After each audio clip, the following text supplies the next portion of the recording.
inicialmente eu quero agradecer a oportunidade que a professora Vânia me oferece de apresentar aqui a pesquisa que eu estou desenvolvendo como projeto de pós-doutoramento aqui na Universidade de Lisboa.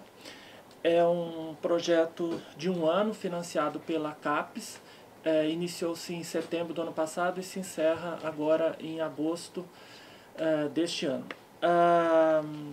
É um projeto voltado para o romance histórico contemporâneo de língua portuguesa, em língua portuguesa, numa perspectiva comparatista, né, dos estudos comparados, e mais especificamente é um trabalho sobre o que eu estou chamando de romance histórico pós-colonial.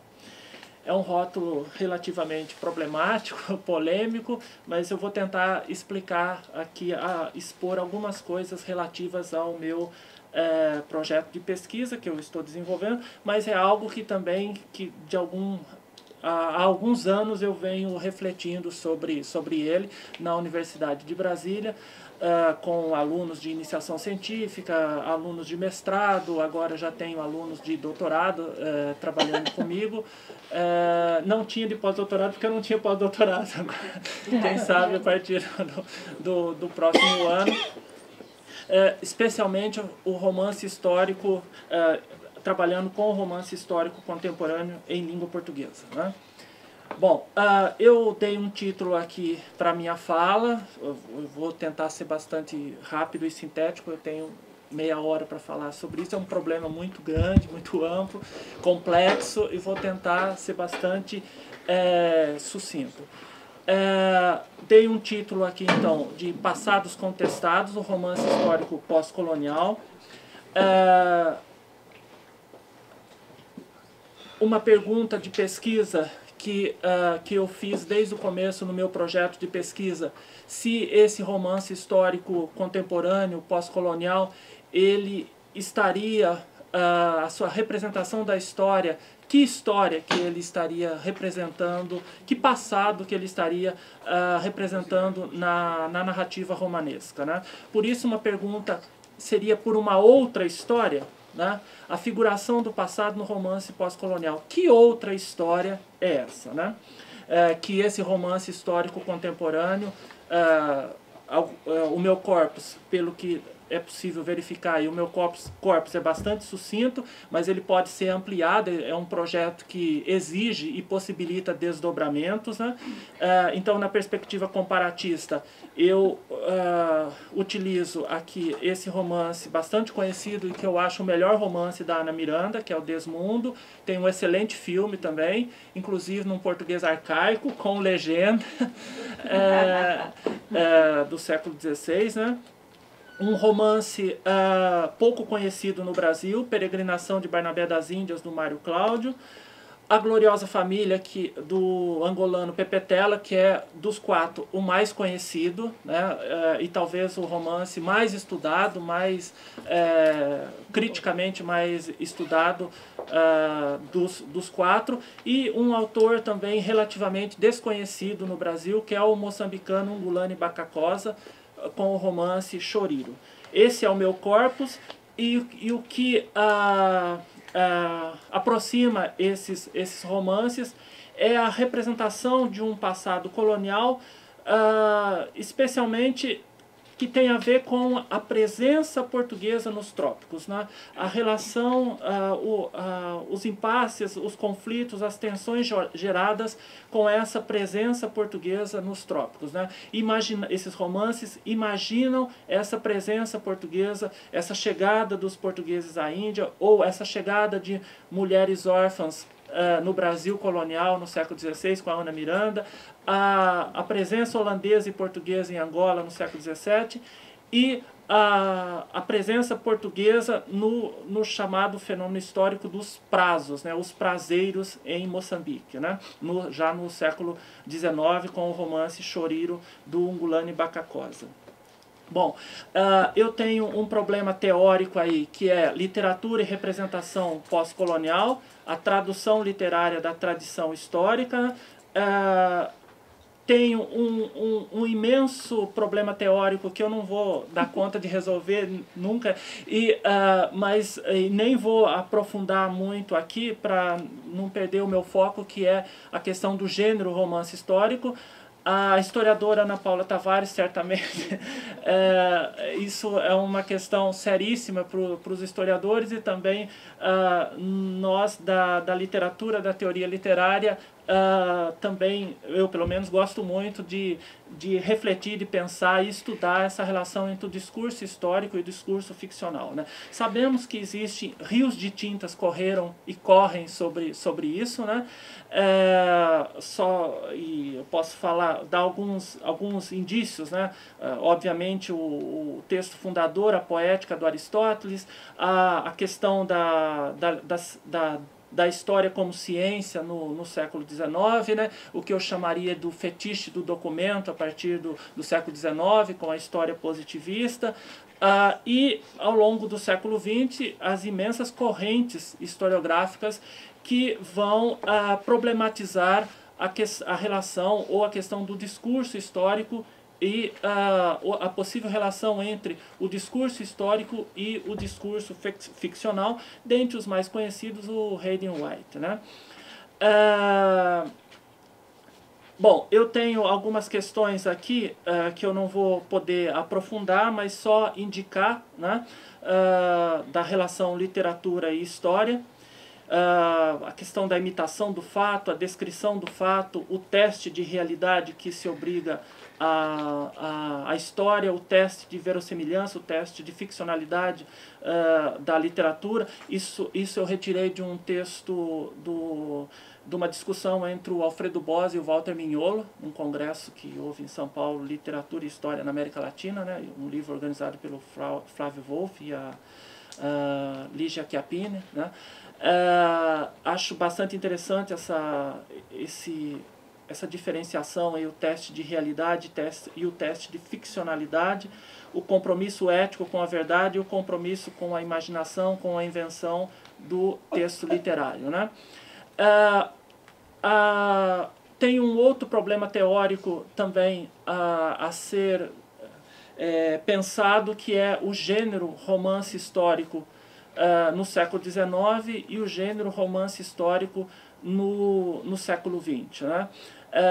Obviamente tem um clássico da teoria literária incontornável, que é o Lukács, dos anos 30, né? O romance histórico, inexplicavelmente só recentemente traduzido para o português em 2011 pela Boitempo, né?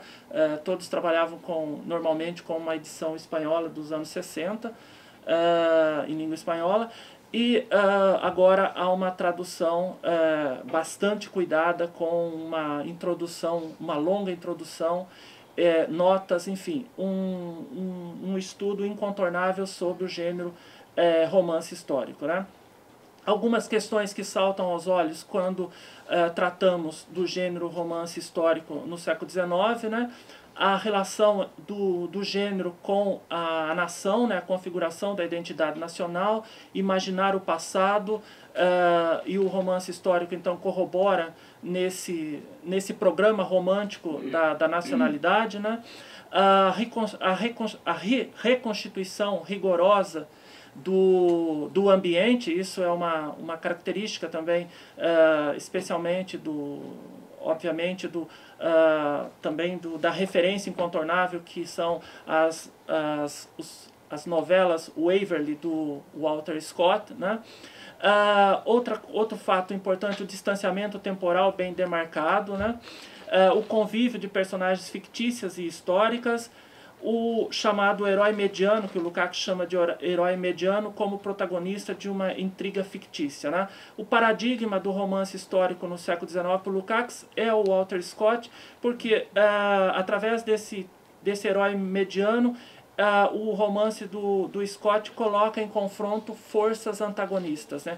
Forças que se debatem e que levarão ao progresso social, ao progresso histórico, né? E aí a noção de progresso também para a história no século, para o conhecimento histórico no século XIX, né? Obviamente, esse modelo scottiano, ele prolifera por outros sistemas literários, José de Alencar, Alexandre Herculano, enfim. O importante aqui, obviamente, é apenas apontar alguns elementos caracterizadores do gênero, do apogeu do gênero no século XIX, com Tolstói, com Manzoni, com Walter Scott, enfim, né? Victor Hugo, e estabelecer um contraste bastante forte com aquilo que acontece na segunda metade do século XX, né? Com digamos, uma revitalização.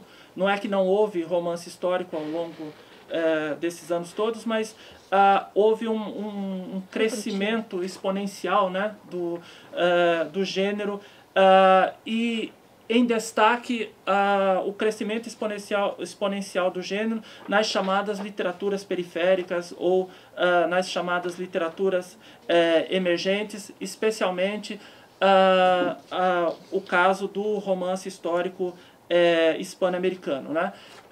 Um texto-chave para mim, dois na verdade, para refletir sobre o romance histórico na segunda metade do século XX, é um colóquio que houve na Califórnia no início dos anos 2000, né, sobre o romance histórico. Há dois textos traduzidos pela Novos Estudos SEBRAP da USP, um do Frederick Jameson e outro do Perry Anderson, sobre esse romance histórico, né? E isso para mim é importante para chegar naquilo que é o central da minha questão, que é o romance histórico pós-colonial, né? O Anderson, por exemplo, no seu texto, ele defende que em termos de origem, há pouca dúvida sobre onde começou a ficção meta-histórica, né? Eu diria que não começou propriamente, né, porque há metaficção também há metaficção no romance histórico do século XIX, mas houve uma radicalização do procedimento, certamente, e o que ele chama de essa forma inventada na periferia, né, segundo a perspectiva do Anderson, né? E que eu destaquei aqui como elementos caracterizadores dessa ficção, em síntese, né? Também eu acho que influenciado pelos avanços, pelas transformações do conhecimento histórico ao longo do século XX, as diversas correntes e tendências dentro do próprio campo epistemológico da história, né? Então, avulta nessa ficção de um Garcia Marques, de um Carpentier, de um João Ubaldo Ribeiro, Carlos Fuentes, Rua Bastos, né? O questionamento da verdade histórica, a distorção consciente da história, a ficcionalização de personagens históricos, a presença da metaficção historiográfica, os procedimentos formais levados até certo paradoxismo, que é a intertextualidade, a carnavalização, a paródia, né? São, enfim, elementos destacáveis do ponto de vista da configuração do gênero romance histórico, ou que um Seymour Menton, por exemplo, vai chamar de novo romance histórico, né? Segundo esse romance histórico, esse movimento romance histórico ganha destaque nos anos 70, porque eles traduzem a experiência da derrota, a história do que deu errado no continente, a despeito do heroísmo, lirismo e colorido, o descarte das democracias, o esmagamento das guerrilhas, a expansão das ditaduras militares, os desaparecimentos e torturas que marcaram o período. Daí a centralidade de romance sob ditadores nesse conjunto de escritos.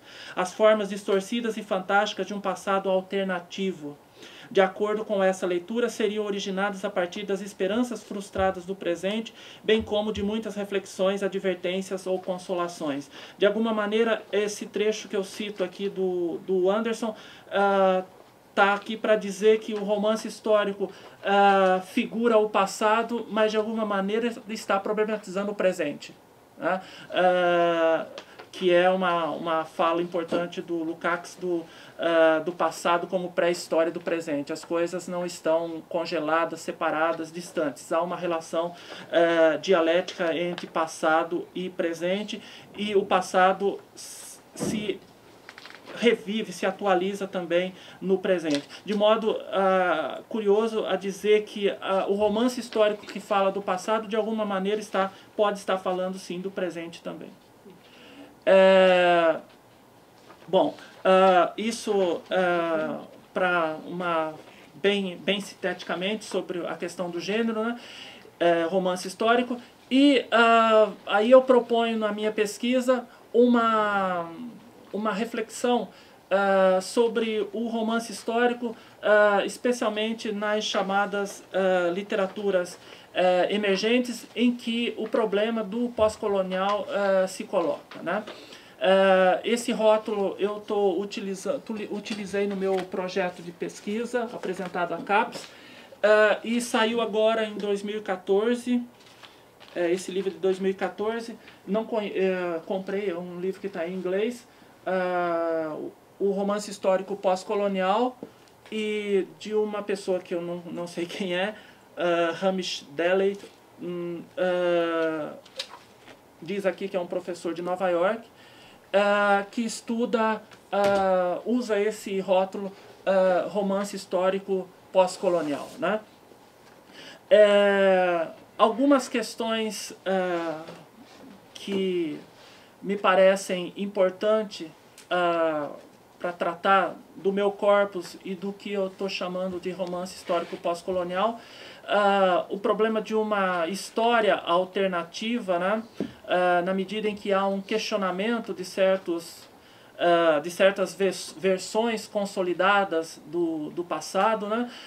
O caso do romance da Ana Miranda, acho que fica bastante evidente, aquela narradora, aquela mulher órfã que chega e toma contato com esse novo mundo, e todo o estranhamento, o problema dessa interação com esse outro encontrado no novo mundo, e especialmente esse olhar,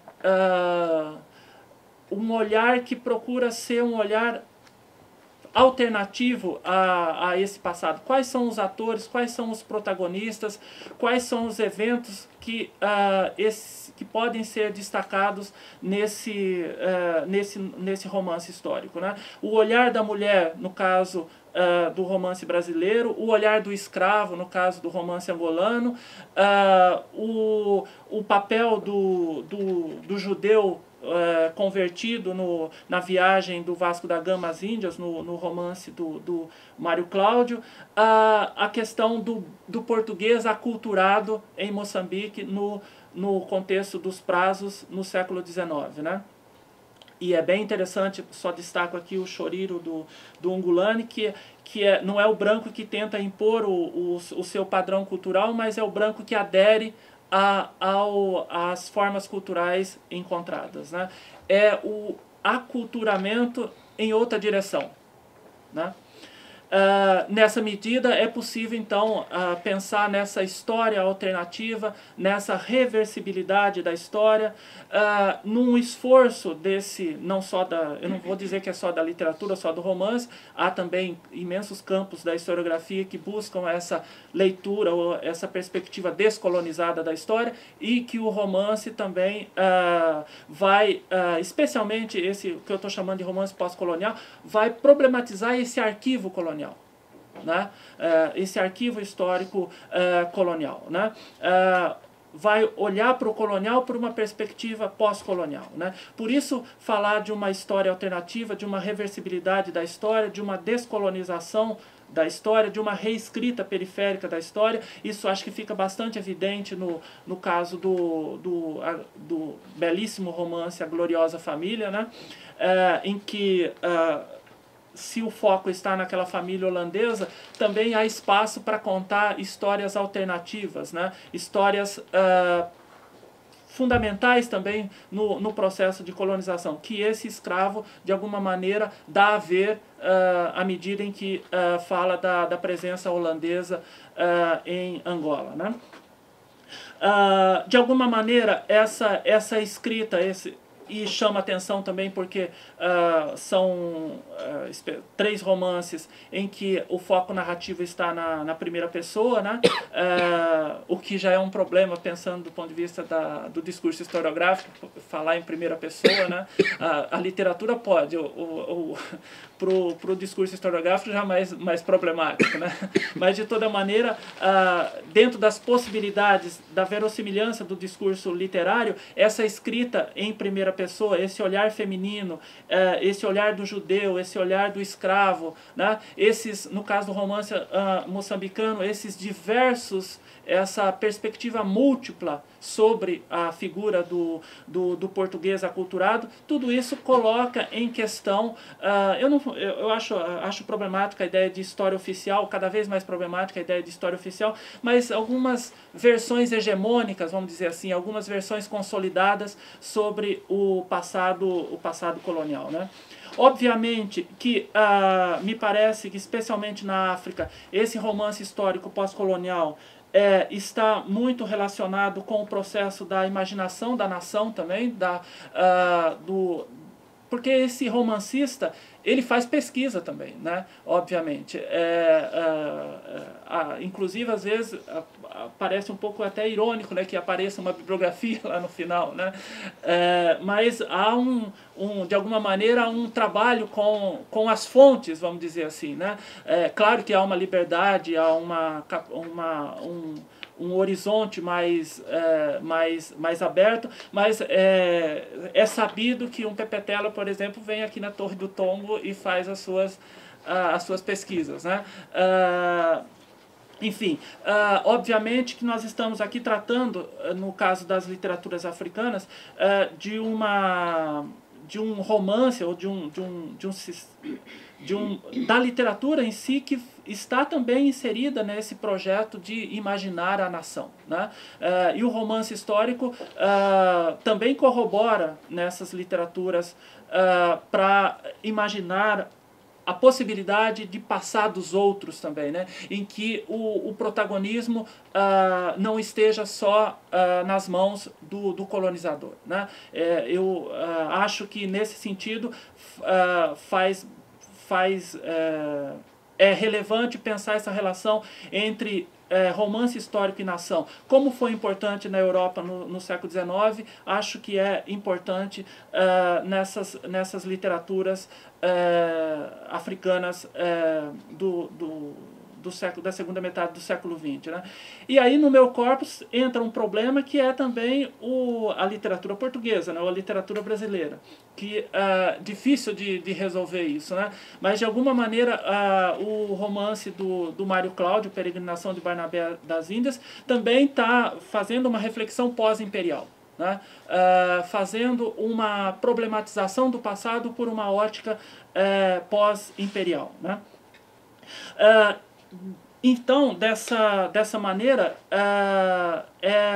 me parece interessante pensar que esse romance histórico, o que eu estou chamando aqui de romance histórico pós-colonial, ele leva adiante ou materializa alguns pressupostos dos chamados estudos pós-coloniais, e aqui eu destaco um dos pensadores fundamentais, que é o Said, né? Na medida em que ele destaca no livro Cultura e Imperialismo a possibilidade ou a necessidade de uma leitura, estou fazendo uma tradução literal aqui, de uma leitura contrapontual, né? De uma contranarrativa, que o pós-colonial e o contexto pós-imperial, a literatura tem um papel ideológico em certa medida, um papel social em certa medida, de fazer essa leitura contrapontual, escrever essa contranarrativa, né? Uma contranarrativa que problematiza o passado e que problematiza o arquivo colonial. Esse eu estou trabalhando, obviamente, do ponto de vista teórico, são questões muito complexas que eu não consigo resolver num pós-doc. Eu vou continuar refletindo sobre isso e vou continuar refletindo sobre isso com os meus pares na minha universidade, nos eventos, com os meus orientandos e, obviamente, e também a grande oportunidade de aqui poder falar com vocês. Antes de fechar, gostaria de relembrar aqui um trecho também do texto do Perry Anderson. O texto chama-se Trajetos de uma Forma Literária, está no Novos Estudos SEBRAP, número 77. Então, uma pergunta, por uma outra história, uma pergunta que foi feita, que acho que faz sentido quando eu uso esse rótulo romance histórico pós-colonial. O pós-colonial também, acredito que esteja em busca de uma outra história também, de modo a questionar, a problematizar a memória do passado, problematizar esse arquivo colonial, enfim. O Anderson aqui, acho que ele sintetiza algumas questões relativamente o porquê da voga desse romance histórico, né, na segunda metade do século XX, né, essa nova voga do romance histórico, né. Ele fala aqui algumas coisas que nos interessam nessa perspectiva do romance histórico pós-colonial, né. De novo, ele fala em ditaduras militares, assassinatos raciais, vigilância onipresente, guerra tecnológica, genocídio programado. O persistente pano de fundo da ficção histórica, dessa ficção histórica, para ele tem a ver com, na atualidade, não necessariamente com a emergência da nação, mas as devastações do império. Não o progresso como emancipação, mas a catástrofe iminente e consumada. Em termos joyciano, a história como um pesadelo ao qual ainda não conseguimos despertar. Mas se não olharmos apenas as fontes e os temas dessa literatura, mas também as suas formas, ele está dialogando com o texto do Jameson. Jameson sugere que deveríamos reverter o julgamento. O revival pós-moderno, ao jogar, aí eu nem entrei nessa questão do pós-moderno, o revival pós-moderno, ao jogar a verossimilhança ao vento, fabricando períodos e verossimilhanças intoleráveis, deveria ser visto antes como uma tentativa desesperada de nos acordar para a história. Num tempo que se fala em fim da história, né? Obviamente que nas nações vamos dizer assim, nas nações pós-coloniais, esse fim da história é um absurdo, né? E no entanto, pergunta Jameson, essas circunstâncias não fazem que a conexão lukácsiana, na perspectiva lukácsiana, o romance histórico é a conexão entre o acontecimento público e a vida privada. É isso que definiria, em grande medida, o romance histórico, né, clássico, né? É a conexão entre a esfera pública, a vida pública, o acontecimento na vida pública que interfere na vida privada, né? E aí, obviamente, o exemplo de Guerra e Paz, como é que a invasão napoleônica da Rússia interfere na vida privada das pessoas, né? Então, e no entanto, pergunta Jameson, essas circunstâncias não fazem que a conexão lukácsiana entre grandes acontecimentos sociais e o destino existencial dos indivíduos permaneça caracteristicamente inalcançável? Benjamin, que detestava a ideia de progresso nutrida pelo historicismo do século XIX, ou a história positivista, né? A perspectiva que está por trás da maior parte do romance histórico clássico, e aí é uma questão também muito problemática, né? O que é o progresso para o discurso histórico no século XIX e hoje, né? A noção de progresso, né? Ele usava outra imagem ainda do despertar, que é o famoso o anjo da história está se distanciando de algo em que fixa a vista. Onde nós vemos uma cadeia de acontecimentos, ele vê uma catástrofe única, que acumula incansavelmente ruína sobre ruína e as dispersa a nossos pés. Ele gostaria de deter-se para acordar os mortos e juntar os fragmentos. parte do impulso do romance histórico contemporâneo pode também estar aqui. Essa é a perspectiva do Anderson, né? Desse revival histórico, desse acordar para a história, e que, na minha perspectiva, o romance histórico pós-colonial, isso funciona até como um elemento programático desse romance histórico, né? Desse acordar para a história num sentido de propor ou imaginar histórias, uma história alternativa, né? Uma perspectiva descolonizada da história, uma reescrita que vai problematizar, questionar o arquivo colonial, né? E é nessa perspectiva que eu acho que o Said é importante naquilo que ele propõe como a necessidade da contranarrativa, né? E em termos, não sei se eu já estourei meu tempo, já, mas vou fechar com esses elementos aí que eu acho que o rótulo romance histórico pós-colonial, e nem toquei na questão do pós-moderno, mas que me parece que está em questão nesse romance histórico pós-colonial, a revisão, a revisitação da história, e aí realmente a história não está morta, a história não acabou, né? Tem muito ainda a ser dito, a ser descoberto, a ser escrito, a ser revisitado, né? Essa reescrita paródica e carnavalizada da história, muitas vezes, aí varia muito, mas alguns de forma mais radical, outros menos radicais. Essa reescrita paródica e carnavalizada aparece como um modus operandi de problematizar o discurso histórico, né? Relativizar o discurso histórico, né? De alguma maneira, eu acho que continua havendo uma conexão aí no romance, nesse romance histórico pós-colonial, a relação entre literatura e nacionalidade, literatura e nação pós-colonial, literatura e nação pós-imperial, a questão da história e da pós-colonialidade como a possibilidade de outros registros, né, de tirar da sombra outros modos de compreensão do passado, né?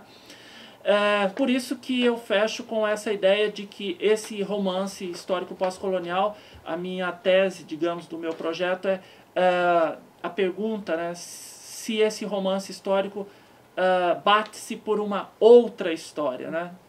E na medida em que contesta o passado, ele bate-se por uma outra história. Era isso. Muito obrigado.